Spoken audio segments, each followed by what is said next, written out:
A common challenge for undergraduate law students is to get to grips with OSCOLA referencing. While this may sound scary at first, all that we really mean is to use the correct formatting for when you want to reference an article, a book, a case, or a statute in your essay.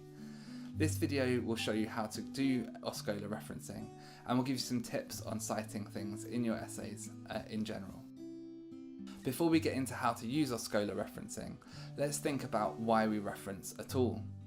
Some students think that referencing takes away from the quality of their essay because it's giving credit for knowledge that you're providing to someone else. But this is misguided. As law teachers, we want to see that you are engaging with the academic and legal materials that we provide for you and that you research yourself. Including someone else's work in your essay doesn't just mean copying it, it means reading to find what is relevant to the argument that you're making, quoting and paraphrasing it in an appropriate way, and explaining how the source you are citing is useful in illustrating or evidencing your argument or explanation.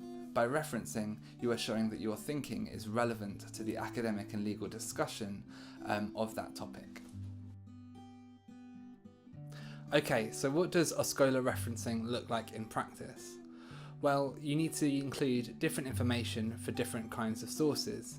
For books, you need to format it like this. Have the author, the title in italics, you open brackets, put the edition, the publisher, and the date that it was published, and then you close the brackets. There's an example on the screen, and I'll put the text in the video description below. For journal articles, you include the author, the title of the journal article in quotation marks, the title of the journal in italics, then the volume, issue and date, and page numbers in the format that you can see on the screen. For statutes, it's much more simple. You just include the short title and then the date that the statute was passed. For cases, we just include the case name and the neutral citation. You could also include the law report that you read as well. For websites, you include the author, article title, date, title of the website, the URL, and the date you accessed the material. For websites, you include the author, article title, date, website title, URL, and the date you accessed that website. So let's have a look at how you would add your OSCOLA references to your Word document.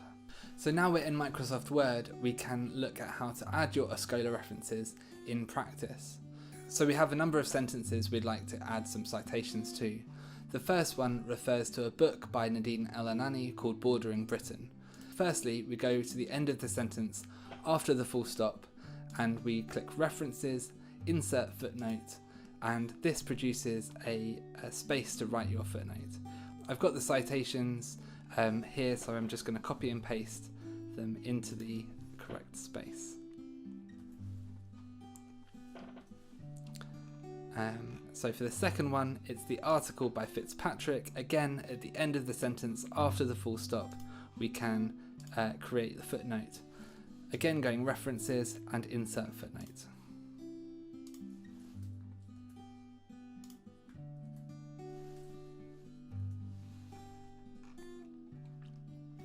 The third reference is to a case called Bancoult.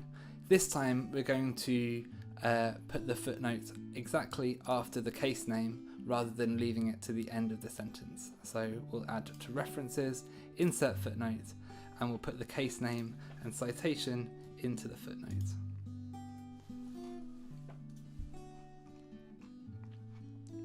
The next sentence is actually a repeat citation from the citation before.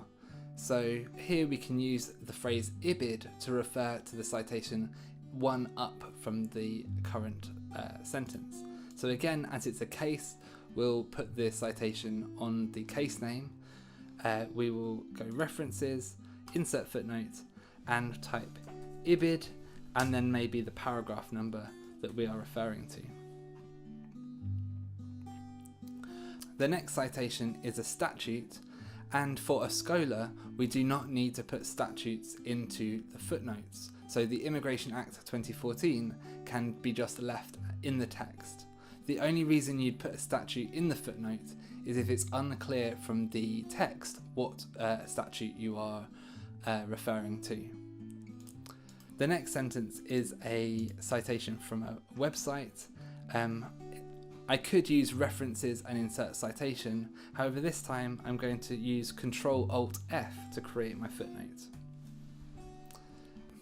The final citation is another repeated reference to a reference that we looked at earlier on. So we can do what's called a cross-reference.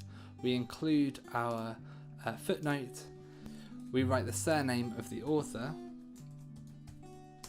we write open brackets, note 1, and then we write the page number. So here we have a cross-reference to note 1 where we can find the full reference in footnote 1. So that's how you add your citations to a Word document. Once we've finished adding our citations to the essay, we need to include a bibliography. Here you can see the bibliography is structured by statutes, cases, books, articles and websites, the different kinds of sources we have been using.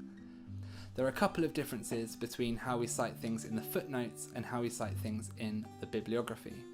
Firstly, we need to remember to include all the statutes in the bibliography. So I'm going to add Immigration Act 2014 into the bibliography. The second difference is that authors should be displayed with the surname first, so El-Enany and Nadine are switched around in the bibliography. Finally, every source should just be mentioned once in the bibliography, no matter how many times you have referred to it in the text.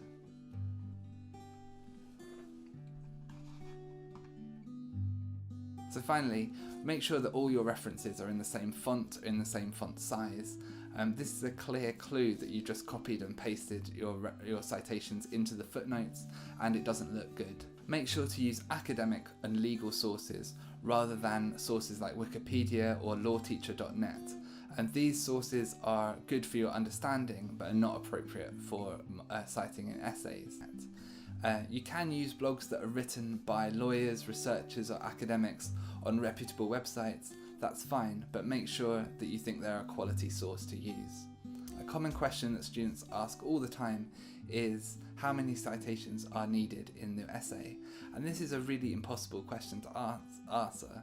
However, if you're writing a paragraph and you haven't engaged with any academic material, then that should alert you to something being lacking. So that's a quick demonstration of how to use OSCOLA referencing in your essays. Thanks for watching and see you next time.